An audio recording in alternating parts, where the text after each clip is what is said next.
Hello friends, তো আজকে একটা আমি নাস্তা রেসিপি নিয়ে চলে এসেছি। ছোটো থেকে বড় সবাই খুবই পছন্দ করবে এই রেসিপিটা। আমি কী দিয়ে বানালাম চলো দেখে নাও। আজকে বানাবো ডিম পোয়াটা। ডিম পোয়াটা বানানোর জন্য কী কী নিয়েছি দেখে নাও ফ্রেন্ডস। ময়দা নিয়েছি, ডিম নিয়েছি, আর গাজরকে গ্রেট করে নিয়েছি একদম মিহি করে, আর নিয়েছি পেঁয়াজ কুচি আর লঙ্কা কুচি, আর নিয়েছি নুন। এবারে আমি ময়দাটাকে ভালো করে গুলিয়ে নেবো। তার জন্য দেখো গাজর কুচি দিয়ে দিচ্ছি।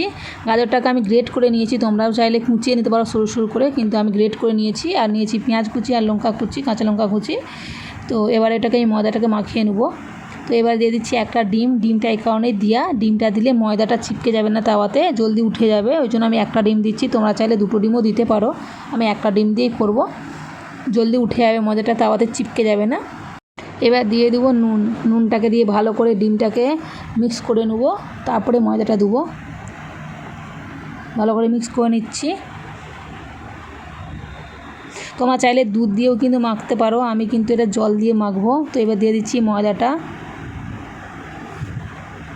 আর অল্প অল্প করে জল দেবে, নাহলে ডালা পাকিয়ে যাবে। তো আমি প্রথমে অল্প জল দিয়ে তারপরে মাখিয়ে নিচ্ছি, তারপরে আবার একবার জল দেবো। তোমরা চাইলে দুধ দিয়েও কিন্তু মাখতে পারো, আমি তো আগেই বললাম।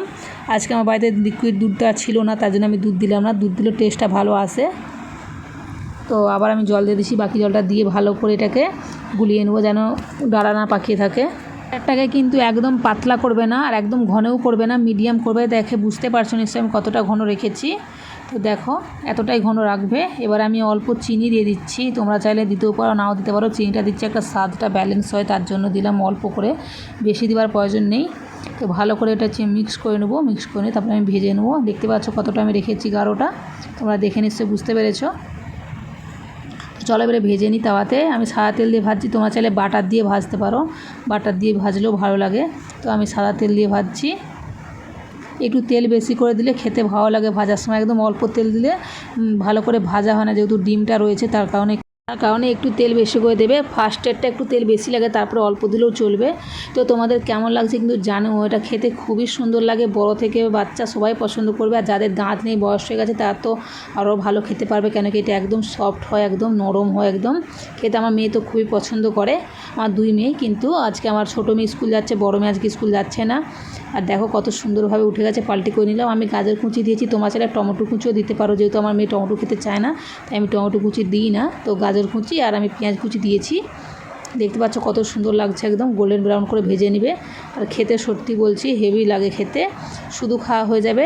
আমার মেয়েরা সস দিয়ে খায়, আমি তো সস খাই না, তাই আমি শুধু খেয়ে নিই। দেখতে পাচ্ছ কত সুন্দর লাগছে দেখে। আর একটা ভেজে দেখাচ্ছি। তোমরা অবশ্যই বাড়িতে কিন্তু ট্রাই করবে একবার, ট্রাই না করলে বুঝবে কী করে, তাই না?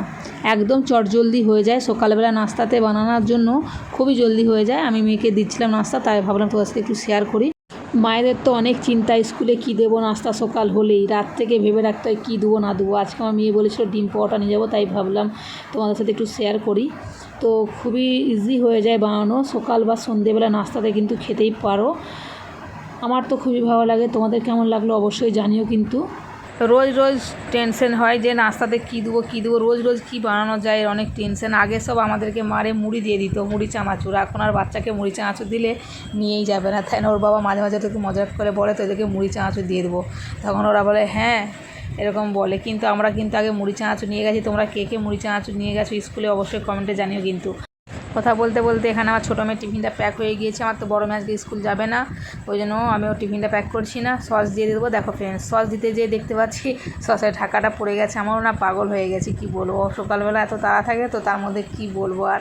তো সস দিয়ে দিচ্ছি। তাও আমি আবার না ঢাকা দিতে ভুলে গেছিলাম, মানে টিফিন বক্স নিতে দিচ্ছি, মানে সসের ঢাকাটা দিতে ভুলে গেছিলাম। আবার সসটাকে বের করে ঢাকা দিচ্ছি। এরকম হয়, সকালবেলা একটু তাড়া থাকে, তো তার কারণে। আর এক তো ঘুম ছাড়ে না চোখ থেকে, সকালে অনেকই তাড়া থাকে, কেন কি টেম্পু চলে আসার টাইম হয়ে যায়, তাড়াহুড়া করে নাস্তা বানাতে হয়। চলো ফ্রেন্ডস, ছোটো মেয়ের জন্য একটা ভেজে দেবো, খেয়ে যাবে স্কুলে। আর ফ্রেন্ডস, তোমরা তো দেখতেই পেলে একটা ডিম দিয়ে কত সুন্দর একদম মজাদার নাস্তা রেডি হয়ে গেল। তোমরাও অবশ্যই বাড়িতে বানিয়ে খেয়ে দেখবে, খেয়ে তারপর আমাকে কমেন্টে জানাবে কেমন হয়েছিল। তো এখানে আমার মেয়ের জন্য একটা বেড়ে নিয়েছি, মেয়ে খেয়ে যাবে স্কুলে, খেয়ে তোমাদেরকে বলবে কেমন হয়েছে। সকালবেলা একটু প্লেটটাকে আমি একটা দিল বানিয়ে, একটা স্মাইলি বানিয়ে দিলাম, যাতে ও খুশ হয়ে যায়, যেমন হাসছে। তো সকালবেলা বুঝতেই পারছো অনেক তাড়া থাকে, তারই মধ্যে তো ভিডিওটা বানিয়েছিলাম আমি। তো খাচ্ছে, দেখো রিয়াকশান দেখো। আজকে আমি আর ক্যামেরার সামনে আসলাম না, পেছন থেকে ভিডিওটা করে নিলাম, কেমন কি তারা আছে, সকালে টেম্পু চলে আসার টাইম হয়ে গেছে। তো ফ্রেন্ডস, আজকে ভিডিওটা এখানে শেষ করছি। কেমন লাগলো অবশ্যই কমেন্টে জানিও। ভালো থেকো, সুস্থ থেকো, দেখা হচ্ছে নেক্সট ব্লগে। Bye bye. খুব টেস্টি হয়েছে।